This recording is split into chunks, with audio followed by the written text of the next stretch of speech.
दल की बैठक जारी। पार्टी के वरिष्ठ नेता नरेंद्र सिंह तोमर और राष्ट्रीय महासचिव अरुण सिंह के साथ 4 केंद्रीय पर्यवेक्षक बैठक में मौजूद।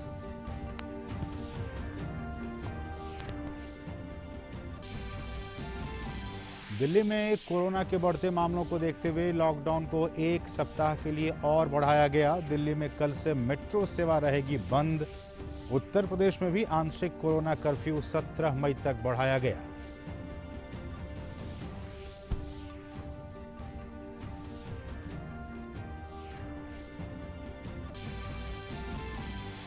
केंद्र ने कोरोना महामारी को देखते हुए ग्रामीण स्थानीय निकायों के लिए अग्रिम अनुदान की पहली किस्त की जारी। 25 राज्यों के पंचायत के लिए कुल 89 अरब 23 करोड़ रुपए से अधिक की राशि की गई जारी।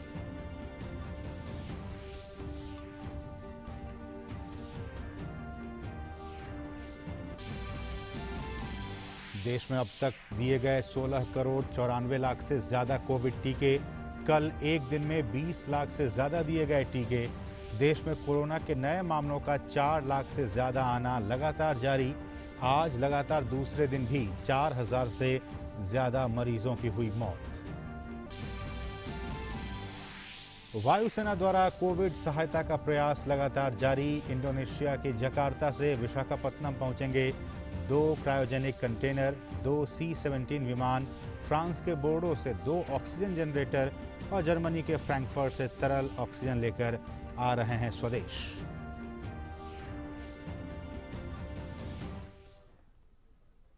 नमस्कार, डीडी न्यूज में आप सभी दर्शकों का बहुत बहुत स्वागत है। मैं हूं असीम मिश्रा। सबसे पहले खबर असम की राजनीति से जुड़ी हुई। असम के मुख्यमंत्री सर्बानंद सोनोवाल ने राज्यपाल जगदीश मुखी को अपना इस्तीफा सौंप दिया है। असम में भाजपा विधायक दल की बैठक से पहले सर्बानंद सोनोवाल ने इस्तीफा दे दिया है। विधायक दल की बैठक गुवाहाटी में इस वक्त जारी है। बैठक में विधायक दल के नेता का चुनाव किया जाना है, जिसमें भाजपा नेता BL संतोष और वैजयंत पांडा मौजूद हैं। केंद्रीय मंत्री नरेंद्र सिंह तोमर और पार्टी के महासचिव अरुण सिंह केंद्रीय पर्यवेक्षक के तौर पर इसमें मौजूद हैं। विधायक दल के नेता के चुनाव के बाद भाजपा के केंद्रीय पर्यवेक्षक पार्टी नेताओं के साथ आज शाम 4 बजे राज्यपाल से मुलाकात कर सरकार बनाने का दावा पेश करेंगे। भाजपा आलाकमान ने सर्बानंद सोनोवाल और हेमंत बिस्व शर्मा को कल दिल्ली बुलाया था। दोनों नेताओं की दिल्ली में भाजपा अध्यक्ष JP नड्डा और केंद्रीय गृह मंत्री अमित शाह से मुलाकात हुई थी। प्रधानमंत्री नरेंद्र मोदी ने बिहार, उत्तराखंड, कर्नाटक और पंजाब के मुख्यमंत्रियों से कोरोना के हालात पर चर्चा की है।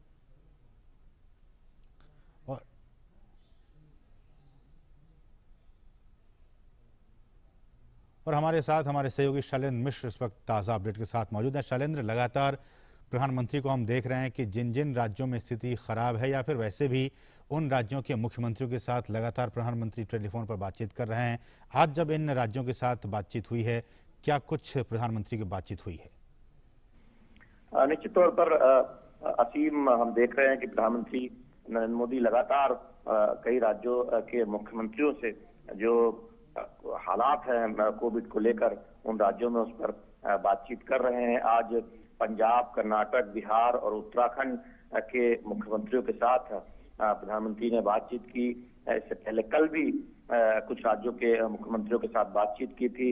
तो एक तरह से कोशिश ये है कि राज्यों में जो हालात हैं कोविड को लेकर उस पर मुख्यमंत्रियों से बातचीत कर, चर्चा कर दरअसल किस तरह से इस कोविड की चुनौती से केंद्र और राज्य मिलकर निपटें और जो भी जरूरत है राज्यों को उसको लेकर ये बातचीत की गई है। निश्चित तौर पर हम जानते हैं कि लगातार ये केंद्र सरकार की कोशिश रही है कि राज्य जिन मुद्दों को कोविड हालात को लेकर जो जानकारी देते हैं उस पर किस तरह से एक समन्वय के साथ आगे बढ़ा जाए, जिससे जो राज्यों में जो कोविड के चलते जो हालात हैं उन पर जल्द से जल्द एक तरह से उस हालात को बेहतर किया जा सके और जरूरी जो साजो सामान है उसकी जो आपूर्ति है वो और बेहतर हो। हम जानते हैं कि लगातार देखें तो केंद्र सरकार की तरफ से कई कदम उठाए जा रहे हैं।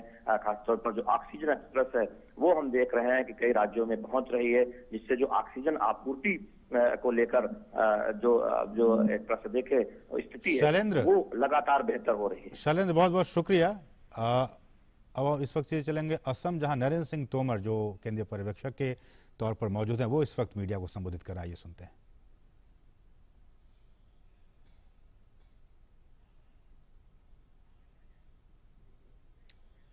चलिए, तो वो क्या कुछ कह रहे हैं, क्योंकि इस वक्त लगातार असम में जो है वो जो विधायक दल की जो बैठक है, वो जो नए विधायक चुन के आए उनकी इस वक्त बैठक चल रही है। वहाँ तमाम जो पर्यवेक्षक हैं वो मौजूद हैं और आज ही ये फैसला होने की पूरी उम्मीद है कि आखिरकार असम का मुख्यमंत्री कौन बनेगा। इसको लेकर लगातार वहाँ पे सरगर्मियाँ तेज़ हैं, लगातार जो मीटिंग्स हैं, जो बैठकें हैं, वो इस वक्त चल रही हैं। हम आपको आगे इस वक्त आगे भी आपको जानकारी देंगे इसके बारे में, लेकिन फिलहाल हम बढ़ेंगे अपनी दूसरी खबर की तरफ, जो कि कोरोना से ही जुड़ी हुई है। दिल्ली में कोरोना संक्रमण के प्रभाव पर अंकुश लगाने के लिए लॉकडाउन को 17 मई तक के लिए बढ़ा दिया गया है। वहीं दिल्ली में कल से मेट्रो सेवाएं भी बंद रहेंगी। दिल्ली के मुख्यमंत्री अरविंद केजरीवाल ने लॉकडाउन बढ़ाने की घोषणा करते हुए कहा है कि लॉकडाउन के दौरान कोरोना के मामलों में कमी आई है, लेकिन अभी भी मामले अधिक हैं। साथ ही अरविंद केजरीवाल ने कहा है कि दिल्ली में ऑक्सीजन की आपूर्ति में पहले से सुधार हुआ है।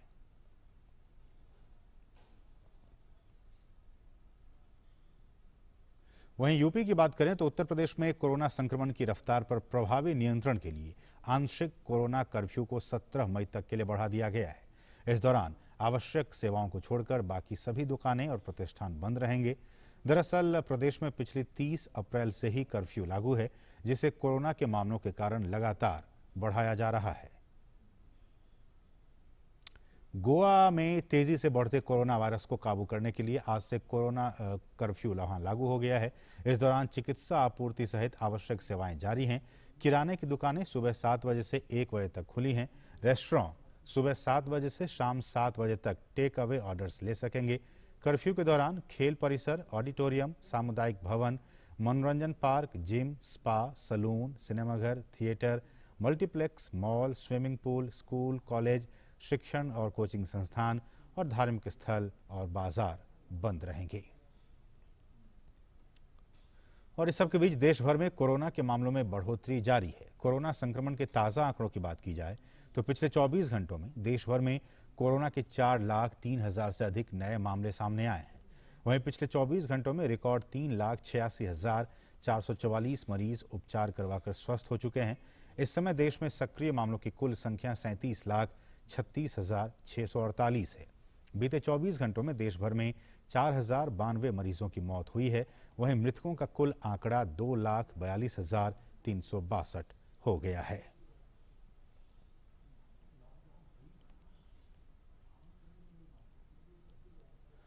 और भारत में कोरोना के खिलाफ जारी जंग में टीकाकरण वैक्सीनेशन जो ड्राइव है अभियान, वो तेज गति से जारी है। देश में अब तक टीके की लगभग 16 करोड़ 94 लाख से अधिक डोजेज दी जा चुकी हैं, जिसमें बीते 24 घंटों के दौरान ही 20,23,532 डोजेज दी गई हैं।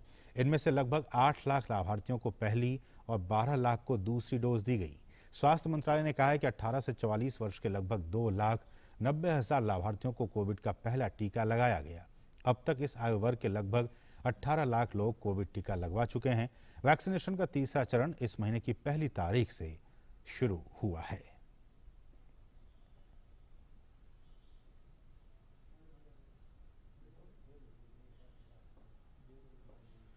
और अब बिहार की बात की जाए तो बिहार में आज से 18 से 44 साल के आयु वर्ग के लोगों को कोविड टीके की खुराक देने का काम शुरू हो गया है। कल केंद्र सरकार की ओर से 3,50,000 कोविड टीके मिलने के बाद आज से इस आयु वर्ग के लोगों के टीकाकरण का काम शुरू हुआ। राजधानी पटना में टीकाकरण का काम शुरू हो चुका है और इसके अलावा टीकों को कई जिला मुख्यालयों में भी पहुंचाया जा रहा है, जहां टीकाकरण का काम शुरू हो रहा है। राज्य में अब तक 45 साल से ऊपर के लोगों को 78,51,000 से ज्यादा टीके दिए जा चुके हैं। 18 से 44 साल आयु वर्ग के लोग रजिस्ट्रेशन और स्लॉट बुक करवाने के बाद ही टीकाकरण केंद्र पर टीका लेने के लिए पहुंचे हैं। इस बीच मुख्यमंत्री नीतीश कुमार ने टीका लेने जा रहे लोगों को नहीं रोकने का भी प्रशासनिक अधिकारियों को निर्देश दिया है।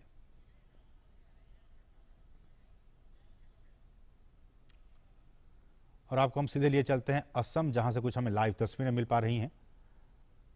और ये देखिए, आप इन तस्वीरों में देख सकते हैं हेमंत बिस्व शर्मा,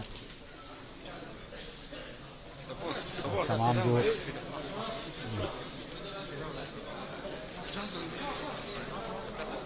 और इस वक्त की ये बड़ी खबर कि हेमंत बिस्व शर्मा को विधायक दल का नेता चुन लिया गया है। और इस तरह से जो सस्पेंस पिछले कई दिनों से चल रहा था कि आखिरकार असम का मुख्यमंत्री कौन होगा, उस पर से पर्दा हटता जा रहा है।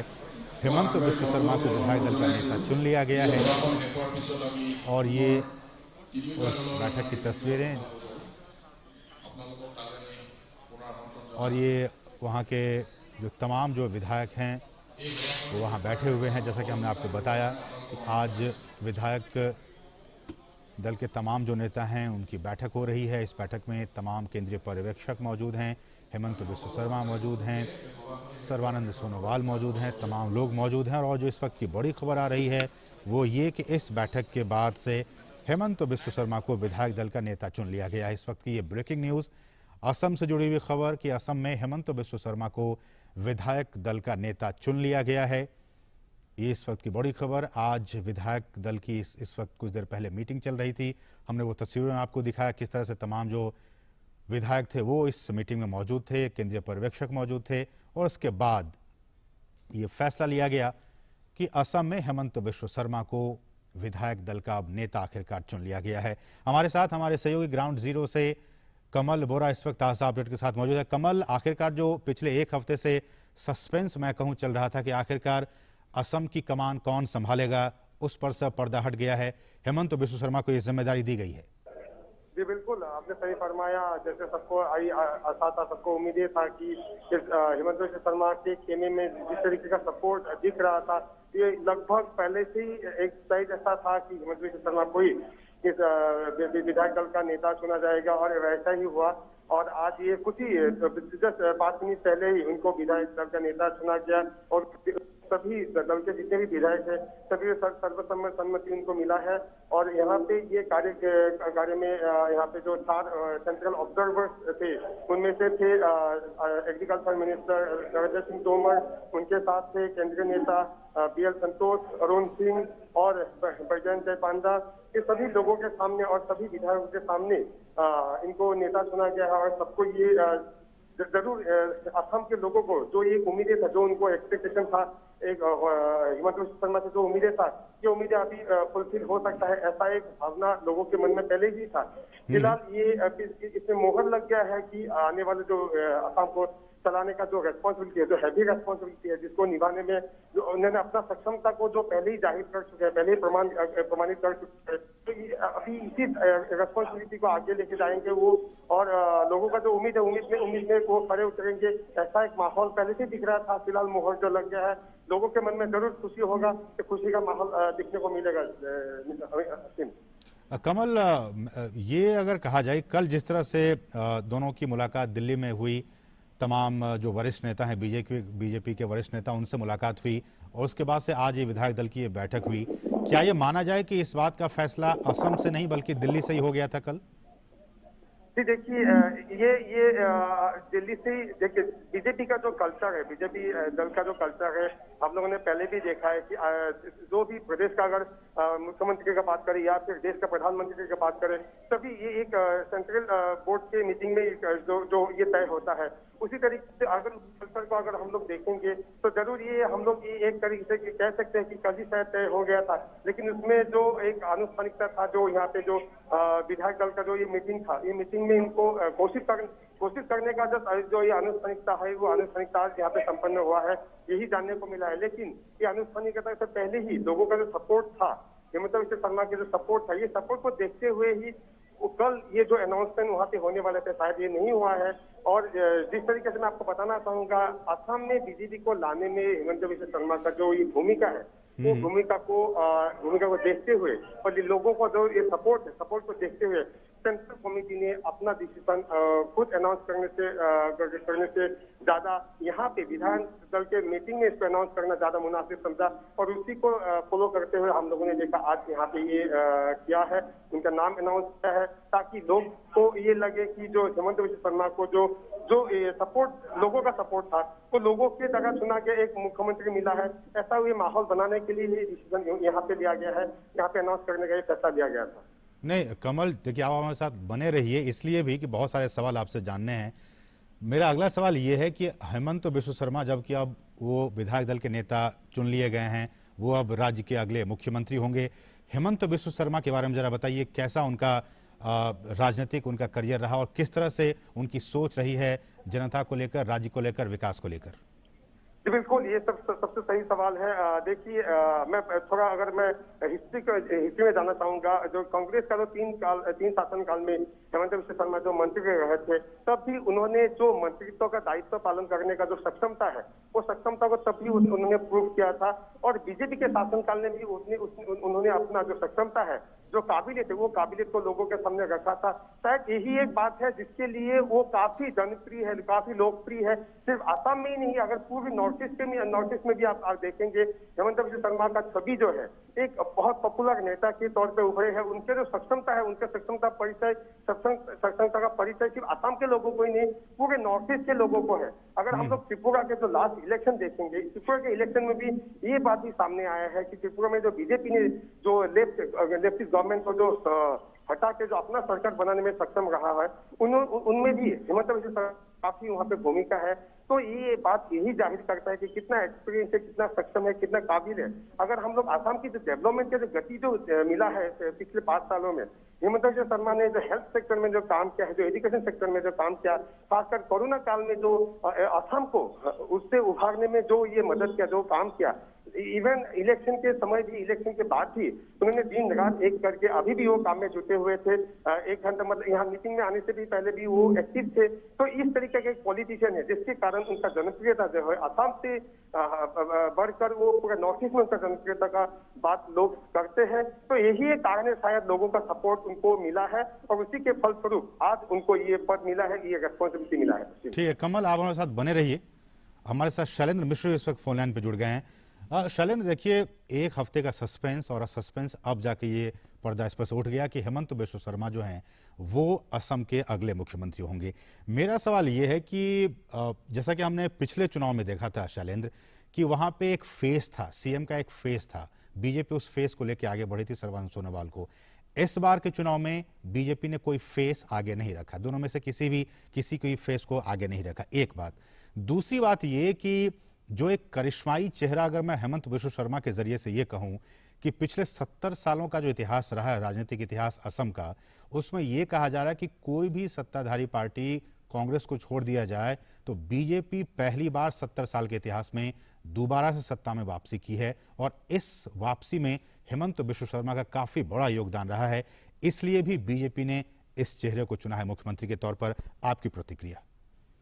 जी देखिए असीम, निश्चित तौर पर जब विधानसभा चुनाव का ऐलान किया गया था और तब जब बीजेपी ने फैसला किया था कि असम में वो सामूहिक नेतृत्व में चुनाव लड़ेगी, और एक तरह से तभी ये संकेत मिल गए थे कि असम में अगर बीजेपी की वापसी होती है तो हेमंत बिश्व शर्मा एक बहुत तगड़े दावेदार होंगे मुख्यमंत्री पद के। क्योंकि आमतौर पर जब किसी राज्य में पार्टी का मुख्यमंत्री होता है तब उसी के नेतृत्व में एक तरह से देखें तो अगला चुनाव लड़ने की एक परंपरा रहती है या इसकी संभावना बहुत रहती है। और लगातार जब इस बात को कहा जा रहा था कि जिस तरह से उत्तर पूर्व में बीजेपी मजबूत हुई है, न केवल असम बल्कि तमाम राज्यों में देखें, एक नेडा कन्वीनर के तौर पर जो एक महत्वपूर्ण भूमिका निभाई हेमंत बिश्व शर्मा ने, और बीजेपी को मजबूत बनाने में और बीजेपी की नीतियों को आगे ले जाने में प्रधानमंत्री नरेंद्र मोदी की जो तमाम विकास योजनाएं हैं उसे उत्तर पूर्व में आगे बढ़ाने में उनका एक बहुत महत्वपूर्ण योगदान रहा है।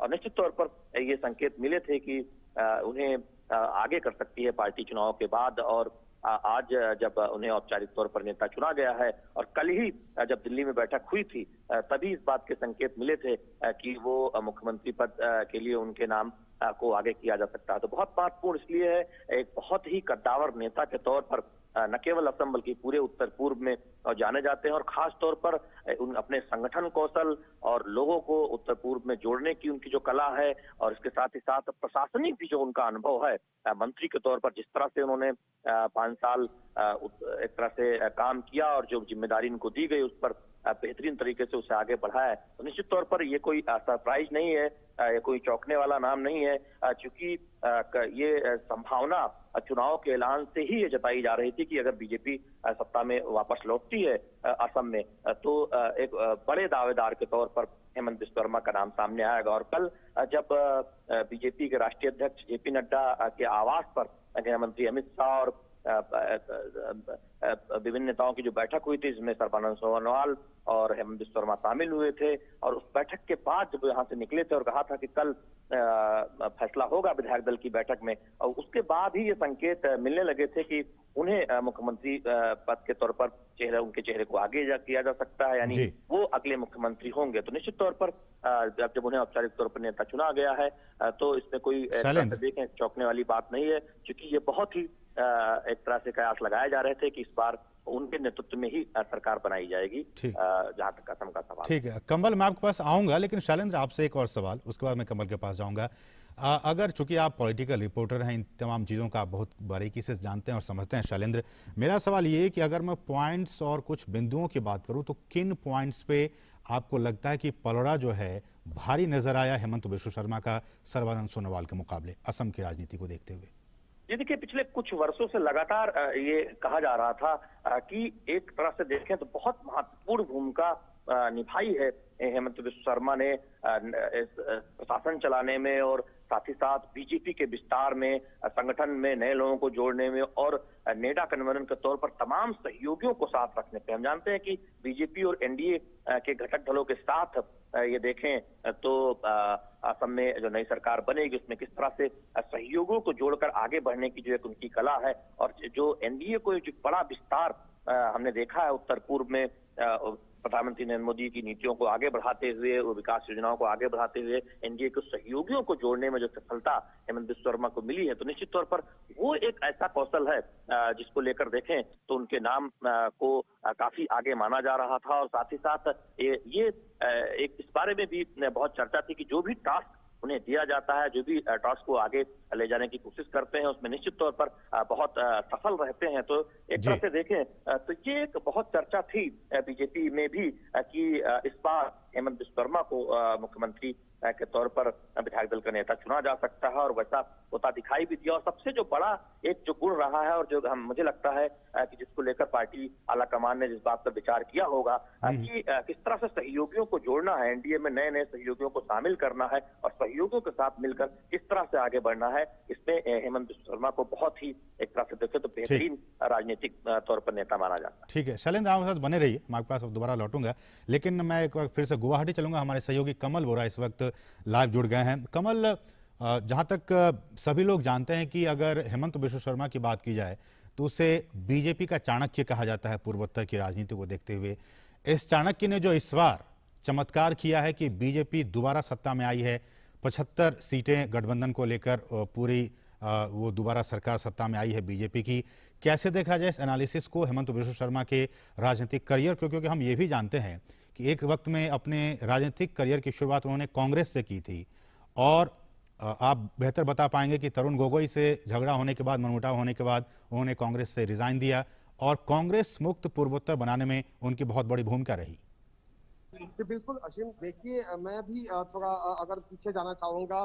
जब हेमंत बिस्वा शर्मा कांग्रेस में थे तो एक तभी एक वेव थे, वो उनको एक वेव जैसा माना जाता था कि, और वो काफी खास थे उस समय के जो मुख्यमंत्री तरुण गोगोई के, और तभी से उनको चाणक्य इसलिए कहा जाता है। जो उनका जो कैलकुलेशन है, उनका जो पॉलिटिकल एनालिसिस है, उनका जो कौशल बनाते हैं, जब भी इलेक्शन आते हैं, या फिर स्टेट इलेक्शन का है, या फिर आपका जो जनरल इलेक्शन का है, या फिर पंचायत इलेक्शन का है, या फिर जो जीएमसी इलेक्शन का है, जो भी इलेक्शन होता है, उनका जो एनालिसिस होता है, उनका जो सोच होता है, वो बहुत हद तक एक्यूरेट होता है। अगर मैं 2016 की अगर बात करूं, 2016 में जब वो कांग्रेस को छोड़ के बीजेपी की ओर से जो इलेक्शन लड़े थे, और बीजेपी को कितना सीट मिलेगा वो लगभग 99% उन्होंने एक्यूरेट पहले से ही प्रेडिक्ट किया था, और जब रिजल्ट सामने आया था वो लगभग 99% एक्यूरेट रिजल्ट था। तो इसी से ये एक बात साबित होता है, उनका जो एनालिसिस है, उनका जो प्रेडिक्शन है कितना हद तक सही है। क्योंकि देखिए ये ऐसे ही नहीं आते हैं, वो एक एक्सपीरियंस से आते हैं। उनका जो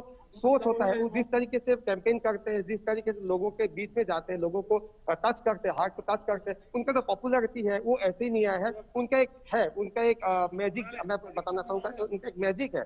और जो मैजिक जब कांग्रेस को उन्होंने छोड़ा था तो उस वक्त 2016 को किसी को भी ये नहीं लगा था कि कांग्रेस जैसे पार्टी को असम में कोई हरा पाएगा। लेकिन जब भी बीजेपी कांग्रेस को छोड़ के जब बीजेपी की ओर आया तो कांग्रेस का क्या हालत हुआ है ये सभी को पता मालूम पड़ा।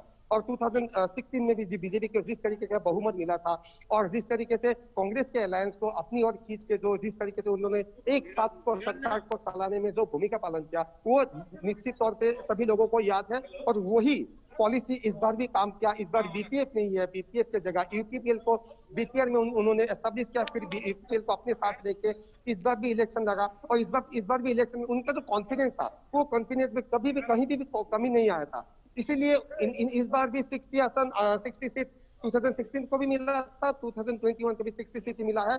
और टोटल अगर एनडीए की बात करें, एजीपी और एपीपीएल को मिला के टोटल 75 सीट हासिल करने में हेमंत बिश्व शर्मा का जो भूमिका है, क्योंकि उनको एक वेव कहा जाता है, जैसे हम लोग नरेंद्र मोदी या फिर बीजेपी जो वेव कहते हैं, इसी तरह का असम में या फिर नॉर्थ ईस्ट में हेमंत बिश्व शर्मा का भी अपना एक वेव है, जिस वेव के कारण यहाँ पे बीजेपी को क्षमता में आने में काफी सफलता मिला, काफी यहाँ पे राहत मिला। तो इसी तरीके का एक पॉलिटिशियन है, और इनका जो पॉलिटिकल एनालिसिस है, उनका जो मैथमेटिक्स है, इसको टक्कर देने में आज तक कोई सक्षम नहीं रहा, कोई इसको बीट नहीं कर पाए। शायद इसी के कारण उनका जो पॉपुलैरिटी है, इस पॉपुलैरिटी के कारण अभी मैं और एक बात बताना चाहूंगा इस बीच में, जब भी एक ऐसा हवा आया था कि हेमंत बिश्व शर्मा अपना कॉन्स्टिट्यूएंसी छोड़ के वो नेशनल पॉलिटिक्स में जाएंगे, तभी यहाँ उनके जो कॉन्स्टिट्यूएंसी के लोग थे उन लोग रो पा रहे थे कि ताकि हेमंत बिश्व शर्मा उनको छोड़ के जा रहे हैं, नेशनल पॉलिटिक्स में जा रहे हैं। तो इस तरीके का क्रेज लोगों के बीच में दिखाई देता है। और अगर कैंपेनिंग में भी देखे, हर एक कैंपेनिंग में जहां पे लोग खड़े होते थे, लोगों का जो उत्साह दिखने को मिल रहा था, वो इसी बात को जाहिर करते हैं कि उनका क्या पॉपुलैरिटी है। शायद ये पॉपुलैरिटी के कारण, उनका जो सक्षमता के कारण आज उनको ये मौका मिला है, और आने वाले 5 सालों में उनको सीएम के रूप में असम को मिला है। शायद असम के लिए एक गौरव की बात है। चलिए, बहुत बहुत शुक्रिया कमल इन तमाम ताज़ा अपडेट्स को हम तक पहुंचाने के लिए। लेकिन शैलेंद्र, आप हमारे साथ चूंकि बने हुए हैं, मेरा सवाल आपसे ये है शैलेंद्र कि जिस तरह से हमने देखा कि पिछले दिनों चाहे वो सीए की बात हो, एनआरसी की बात हो, इसका बहुत बड़ा जो आंदोलन हमने देखा, लोगों में गुस्सा, वो असम में तमाम चीज़ें मीडिया के जरिए निकल कर आई। लेकिन जो चुनावी नतीजे आए उसमें ऐसा कुछ झलका नहीं, और हमने देखा कि 75 सीटें जो हैं वो इस गठबंधन को मिली। इसका कहीं ना कहीं श्रेय जो है वो हेमंत बिश्व शर्मा को जाता है।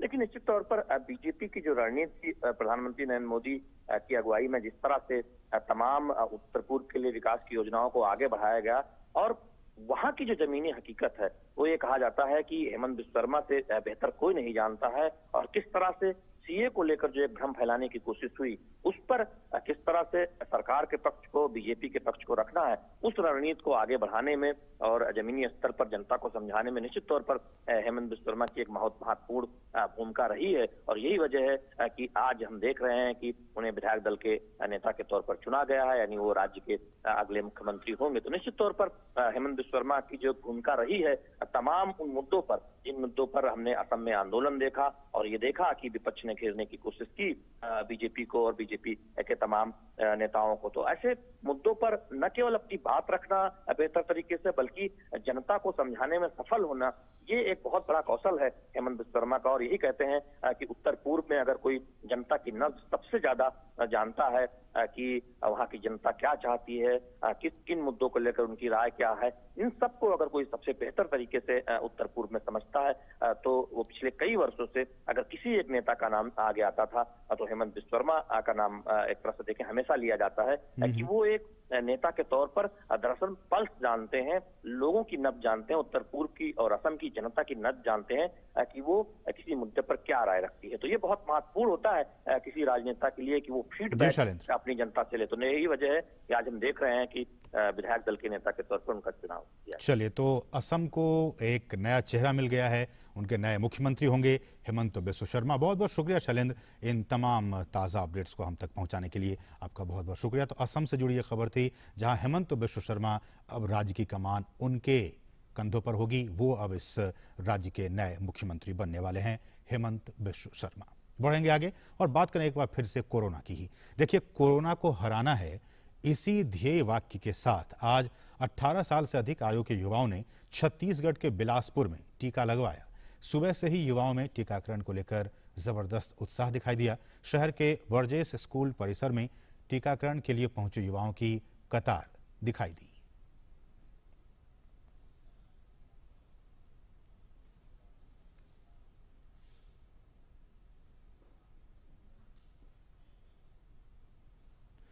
वहीं भारतीय चिकित्सा अनुसंधान परिषद ने बताया है कि देश भर में 8 मई तक कुल 30 करोड़ 22,75,471 नमूनों का परीक्षण किया गया, जिनमें 8 मई को 18,65,428 नमूनों की जांच की गई।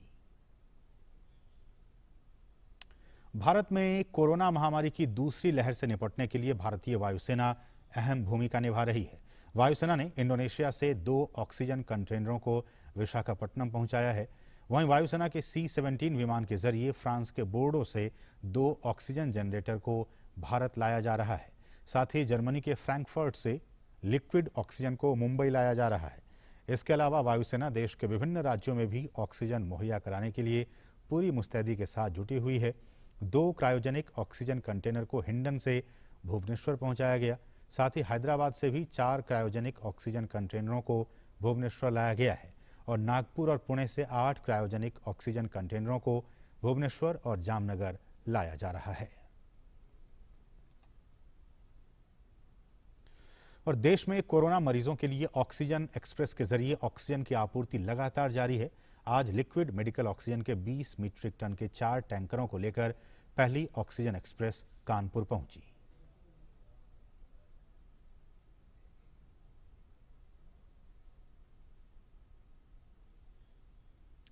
वहीं आज सुबह एक और ऑक्सीजन एक्सप्रेस वाराणसी पहुंची। ये 6ठी ऑक्सीजन एक्सप्रेस है जो कि दुर्गापुर से वाराणसी पहुंची। यहां से ये ऑक्सीजन कोरोना के उपचार के लिए शहर और इसके आसपास के इलाकों के अलग अलग अस्पतालों में भेजी जा रही है। इसी तरह ओडिशा के अंगुल जिले से ऑक्सीजन एक्सप्रेस आज सुबह नागपुर पहुंची। इस ऑक्सीजन एक्सप्रेस के पहुंचने से महाराष्ट्र के मरीजों को काफी मदद मिलेगी।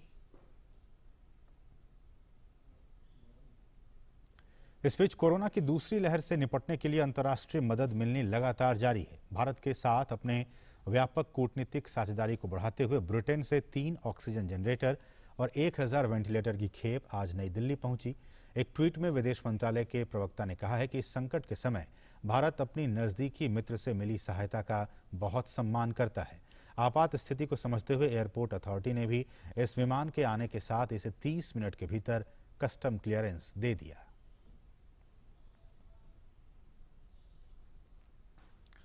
और इससे पहले ऑस्ट्रेलिया से 396 ऑक्सीजन सिलेंडर और 1900 ऑक्सीजन कैन्यूला और चेक गणराज्य से 500 ऑक्सीजन सिलेंडर भारत पहुंचे थे। और कोरोना संक्रमण के खिलाफ लड़ाई में विदेशों से भारत को लगातार मदद मिल रही है। वैश्विक मदद को प्रभावी तरीके से आवंटित किया जा रहा है। भारत सरकार द्वारा बिना समय गंवाए राज्यों और केंद्रशासित प्रदेशों में चिकित्सकीय संस्थानों को इसे वितरण किया जा रहा है। इसी संबंध में एम्स के निदेशक डॉक्टर रणदीप गुलेरिया ने उन सभी देशों का शुक्रिया व्यक्त किया जिन्होंने भारत को आवश्यक कोविड राहत आपूर्ति और अन्य उपकरण मुहैया कराए हैं।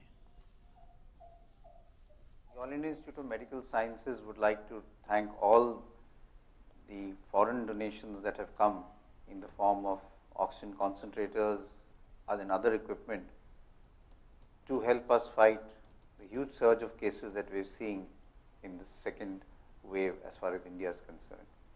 I, on behalf of the entire staff and faculty of the Institute, would like to express our deep gratitude to everyone who has helped us in fighting this battle and working towards saving lives. Thank you very much. और corona संक्रमण से लड़ने के लिए दुनिया भर के देश भारत की मदद करने में जुटे हुए हैं। इसी कड़ी में शनिवार को जर्मनी से 4 लाख लीटर ऑक्सीजन बनाने की क्षमता वाला ऑक्सीजन प्लांट भारत पहुंचा है। इस मेगा प्लांट से रोज 4 लाख लीटर ऑक्सीजन का उत्पादन होगा। इस ऑक्सीजन प्लांट को DRDO की ओर से चलाए जा रहे दिल्ली के सरदार वल्लभ भाई पटेल कोविड हॉस्पिटल में स्थापित किया जा रहा है, जो कि भारत में ऑक्सीजन की कमी को पूरा करने में काफी सहायक होगा। भारत में जर्मनी के राजदूत वॉल्टर जे लिंडर ने इस प्लांट का निरीक्षण किया। उन्होंने कहा कि कोरोना वायरस के संकट के समय भारत ने दुनिया की आगे बढ़कर मदद की है। अब हम भारत की सहायता कर रहे हैं। जर्मनी इस कठिन दौर में भारत के साथ खड़ा है।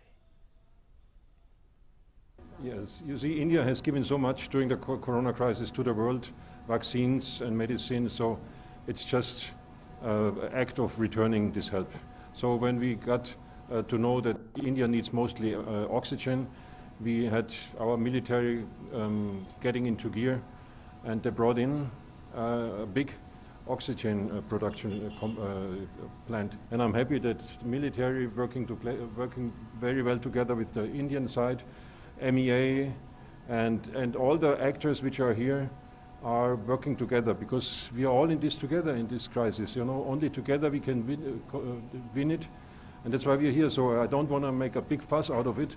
We are just doing the help which is done among friends.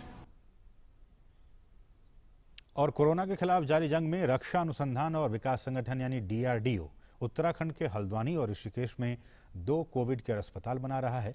Haldwani में बनने वाले अस्पताल में 500 बेड होंगे, जिसमें 375 ऑक्सीजन बेड और 125 वेंटिलेटर बेड होंगे। इसके अलावा ऋषिकेश वाले अस्पताल में 400 ऑक्सीजन बेड और 100 वेंटिलेटर बेड होंगे। और इस सब के बीच कोविड के खिलाफ लड़ाई में DRDO ने एक दवा भी विकसित कर ली है। 2-डिऑक्सी-डी-ग्लूकोज नाम की दवा कोविड पीड़ितों के उपचार में कितनी होगी प्रभावी, इस पर हमारे सहयोगी राजेश राज ने DRDO के वैज्ञानिक डॉक्टर सुधीर चांदना से खास बातचीत की। कोरोना से प्रभावी लड़ाई में पहले वैक्सीन तो था ही, अब DRDO ने एक दवा इजाद की है, उस पर रिसर्च कराया है, जिसका नाम है 2DG। हमारे साथ DRDO के वैज्ञानिक सुधीर चंदना इस मुद्दे पर बातचीत करने के लिए हैं कि आखिर 2DG है क्या और वो कितना प्रभावी होगा कोरोना की लड़ाई में और उसकी रोकथाम में। सर, क्या है 2DG? आपने रिसर्च कराया है, क्या प्रक्रिया रही और है क्या? देखिए, 2DG जो है 2-डिऑक्सी-डी-ग्लूकोज है। ये ग्लूकोज का बदला हुआ रूप है, ग्लूकोज एनालॉग। और इस मॉलिक्यूल के लेने से वायरस की ग्रोथ कम हो जाती है और ये काफ़ी कारगर साबित हो रहा है क्लिनिकल ट्रायल्स में। जो हमें पहले जो इंडिकेशंस मिले थे फेज़ 2 ट्रायल्स में, जो कि मई 2020 से और अक्टूबर 2020 तक हुए थे, उसमें रिकवरी में 2 से 3 दिन का फ़ायदा हो रहा था स्टैंडर्ड केयर की तुलना में। और फेज़ 3 ट्रायल में हमें इसका जो है ऑक्सीजन जो निर्भरता है पेशेंट्स की, उसमें तीसरे दिन पर इसके अंदर 42% रिकवरी है, जब तुलना करते हैं 31% रिकवरी इन स्टैंडर्ड केयर। जो मरीज हैं, हाँ, उस मरीज को कैसे इसको दिया जाएगा? क्या इसका फॉर्मेट क्या होगा? 2DG का फॉर्मेट क्या होगा? देखिए, बहुत सिंपल है। इसमें जैसे आप ग्लूकोज पीते हैं वैसे ही इसको ग्लूकोज का ये पाउडर मिलेगा सैशे में, और ग्लूकोज की तरह से ही इसको पानी में घोल करके और पीना है, और सुबह और शाम की 1-2 डोज लेना है, और 5 से 7 दिन की डोज एक्सपेक्टेड है पूरी तरह से ठीक करने के लिए। जो मरीज गंभीर होंगे, जो ऑक्सीजन या वेंटिलेटर पर होंगे, उनको ये पिलाने में थोड़ी दिक्कत भी हो सकती है, लेकिन उनके लिए कितना फायदेमंद होगा ये? अभी जो हमारे फेज़ 3 क्लिनिकल ट्रायल भी हुए हैं 220 पेशेंट्स में, जिसमें 110 पेशेंट्स में इनको दिया गया, वो सभी ऑक्सीजन पर थे, और उसमें से कुछ गंभीर भी थे पेशेंट्स, लेकिन सभी ठीक हुए हैं। और इससे उम्मीद करता हूं कि गंभीर जो मॉडरेट टू सीवियर कैटेगरी जिसको कहते हैं, वो हमें इसके लिए इजाज़त मिली थी क्लिनिकल ट्रायल के लिए, और उन्हीं में ये हमने ट्राई किया है। कितना वक्त लगा ये रिसर्च जो आपने किया, और रिसर्च की क्या पद्धति रही? किन प्रक्रियाओं से गुजरकर आप यहाँ तक पहुँचे? देखिए, 2DG जो है उसके ऊपर हम पहले जिस तरह से काम की किसी और क्लिनिकल कंडीशन के लिए हमने इस पे काम किया हुआ है, लेकिन अप्रैल 2020 में जब ये कोरोना शुरू हुआ, तो उस समय हमें जो इसके ऊपर जितना भी लिटरेचर और रिसर्च हमें अवेलेबल थी, उसके बेसिस पे हमें ये बहुत ज़रूरी लगा इसको टेस्ट करना।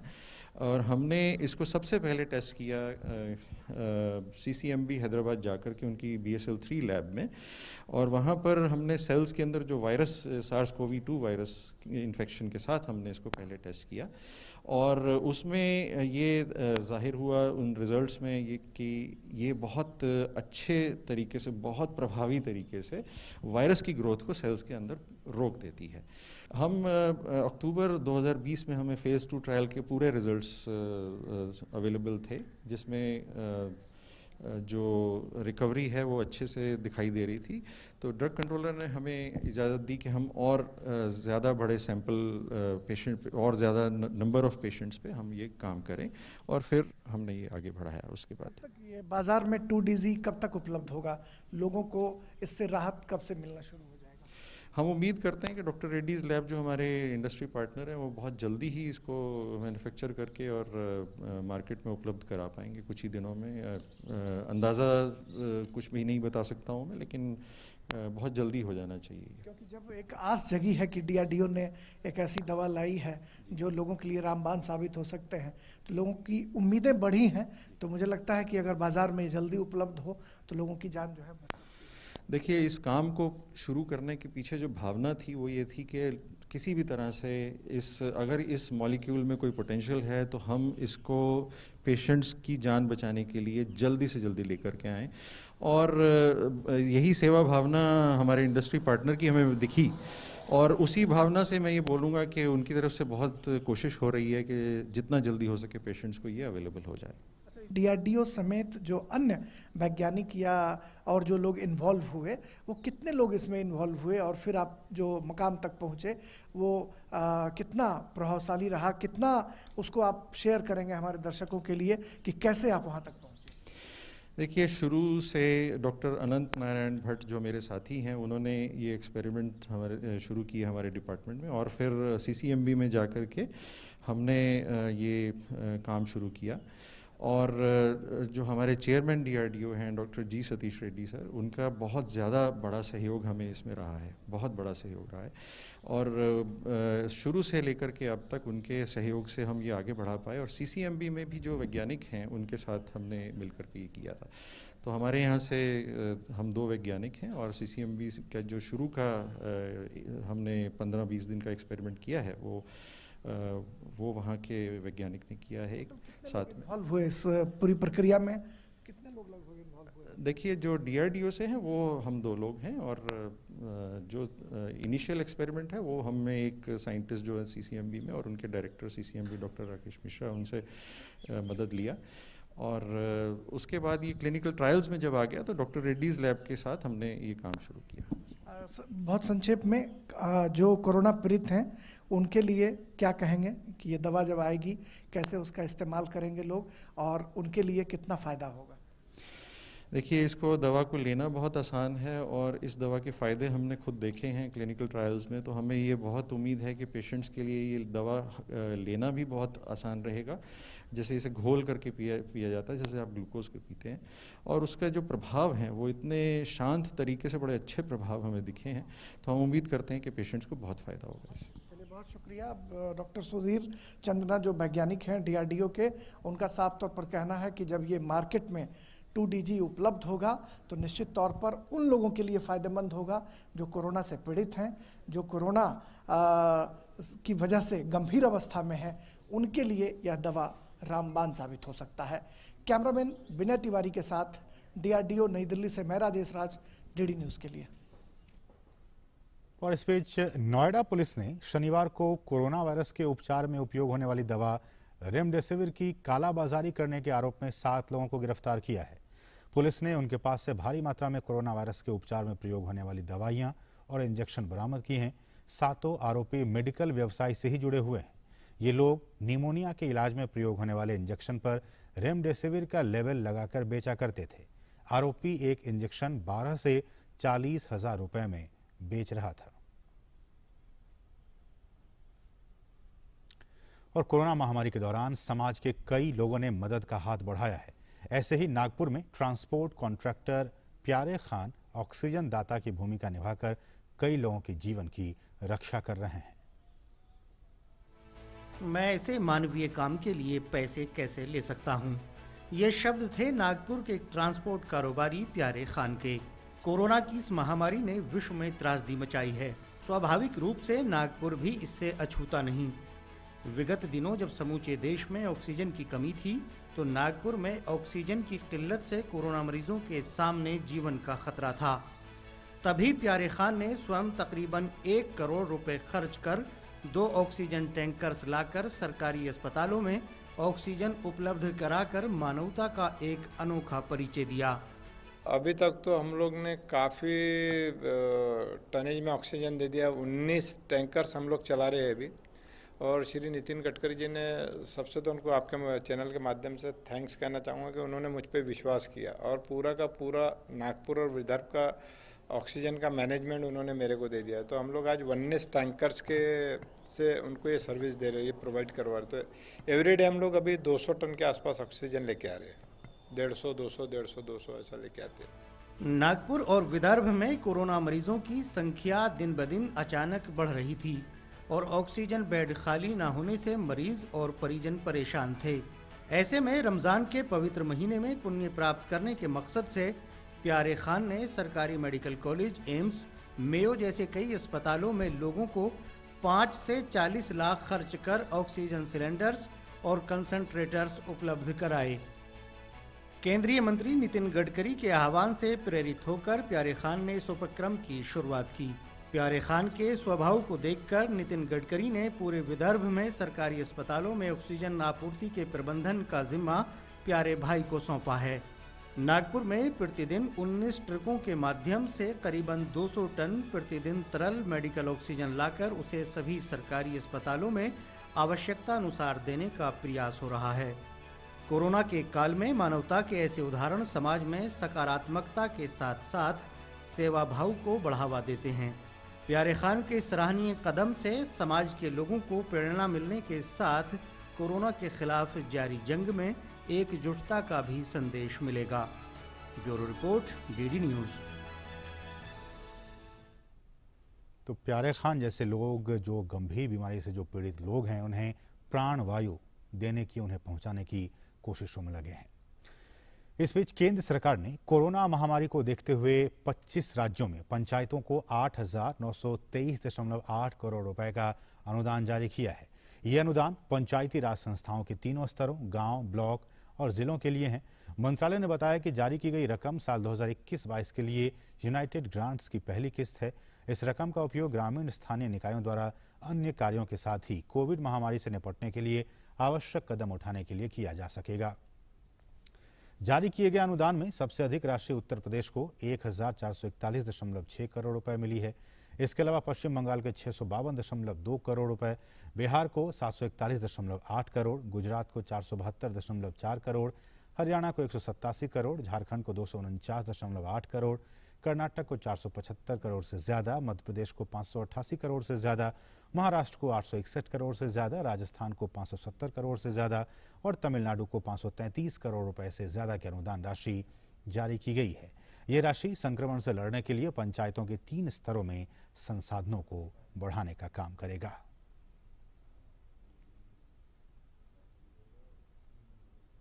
प्रधानमंत्री नरेंद्र मोदी ने गुरुदेव रविंद्रनाथ टैगोर की जयंती पर उन्हें याद करते हुए ट्वीट किया। उन्होंने ट्वीट में लिखा कि टैगोर जयंती पर मैं महान गुरुदेव टैगोर को नमन करता हूं। उनके अनुकरणीय आदर्श हमें उस भारत का निर्माण करने के लिए शक्ति और प्रेरणा देते रहें जिसका उन्होंने सपना देखा था। प्रधानमंत्री ने महान योद्धा महाराणा प्रताप को उनकी जयंती पर श्रद्धांजलि देते हुए एक ट्वीट करते हुए कहा कि अपने अप्रतिम साहस, शौर्य और युद्ध कौशल से मां भारती को गौरवान्वित करने वाले महान योद्धा महाराणा प्रताप को उनकी जयंती पर आदरपूर्ण श्रद्धांजलि। मातृभूमि के लिए उनका त्याग और समर्पण सदैव स्मरणीय रहेगा। साथ ही प्रधानमंत्री ने महान स्वतंत्रता सेनानी गोपाल कृष्ण गोखले की जयंती पर भी उनको नमन किया। उन्होंने एक ट्वीट करते हुए लिखा कि महान स्वतंत्रता सेनानी और समाज सेवी गोपाल कृष्ण गोखले को उनकी जयंती पर शत शत नमन। राष्ट्र सेवा में समर्पित उनका जीवन देशवासियों को सदा प्रेरित करता रहेगा। लेकिन दुनिया में कोरोना को लेकर क्या कुछ चल रहा है उस पर निगाह डालें तो दुनिया भर में कोरोना संक्रमण के मामले 15 करोड़ 83 लाख से ज्यादा हो गए हैं। इस संक्रमण से अब तक 32,97,000 से ज्यादा लोगों की मौत हो चुकी है। हालांकि इलाज के बाद विश्व में 13 करोड़ 58 लाख से अधिक लोग स्वस्थ भी हुए हैं। कोरोना से सबसे अधिक प्रभावित देशों में अमेरिका सबसे आगे है। अमेरिका में कोरोना संक्रमण के कुल मामलों की संख्या 3 करोड़ 34 लाख के पार जा चुकी है। अमेरिका में कोरोना के कारण मरने वालों का आंकड़ा 5,95,000 के पार हो गया है। ब्राजील में भी कोरोना संक्रमण के मामले 1 करोड़ 51 लाख से ज़्यादा हो गए हैं। वहीं फ्रांस में कोरोना से कुल 57,67,000 लोग संक्रमित हो चुके हैं। फ्रांस में कोरोना के कारण मरने वालों का आंकड़ा 1 लाख के पार हो गया है। वहीं स्पेन में कोरोना के मामलों में कमी होने पर पिछले 6 महीनों से लगे राष्ट्रीय आपातकाल को देश के कई क्षेत्रों से हटा दिया गया है। स्पेन ने कोविड संक्रमण की लहर को नियंत्रित करने के लिए रात के वक्त में कर्फ्यू लगा था और राष्ट्रीय आपातकाल लगाया था। कोरोना कर्फ्यू और आपातकाल की समाप्ति का लोगों ने काफी जोश खरोश उत्साह के साथ इसका वेलकम किया।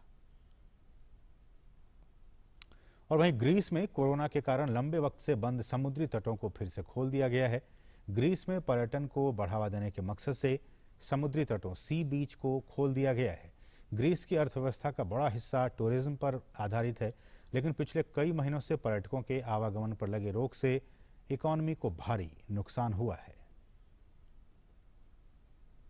वहीं इटली में मध्य मई से पर्यटकों को स्वतंत्र रूप से घूमने की अनुमति देने के लिए विचार किया जा रहा है।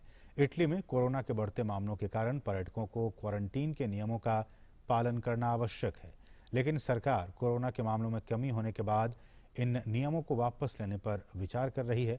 इटली के स्वास्थ्य मंत्री ने कहा है कि जिन देशों में टीकाकरण तेज गति से जारी है, उन देशों के नागरिकों के लिए प्रतिबंधों में छूट दी जाएगी।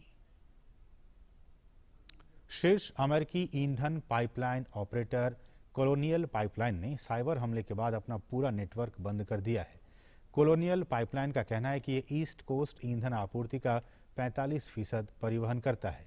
कोलोनियल नेटवर्क खाड़ी तट पर अमेरिकी तेल शोधकर्ताओं से ईंधन लेकर पूर्वी और दक्षिणी संयुक्त राज्य अमेरिका में ईंधन की आपूर्ति करता है।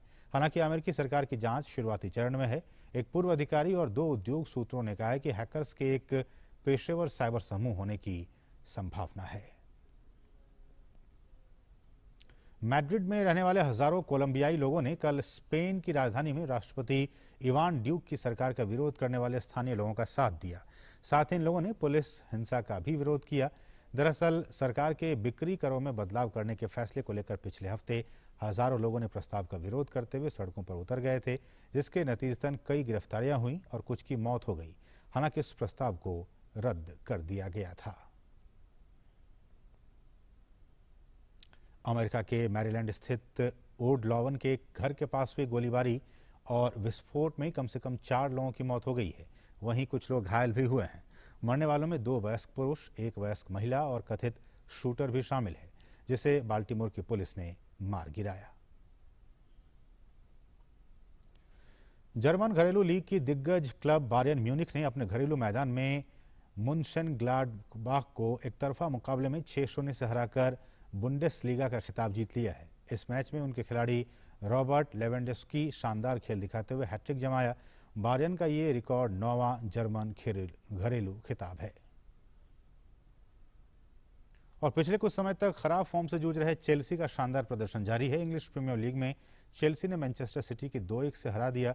इस मैच में हालांकि पहला गोल सिटी के राहिम स्टर्लिंग ने खेल के 44वें मिनट में किया, लेकिन चेल्सी की टीम दूसरे हाफ में पूरी तरह से मैदान पर छाई रही।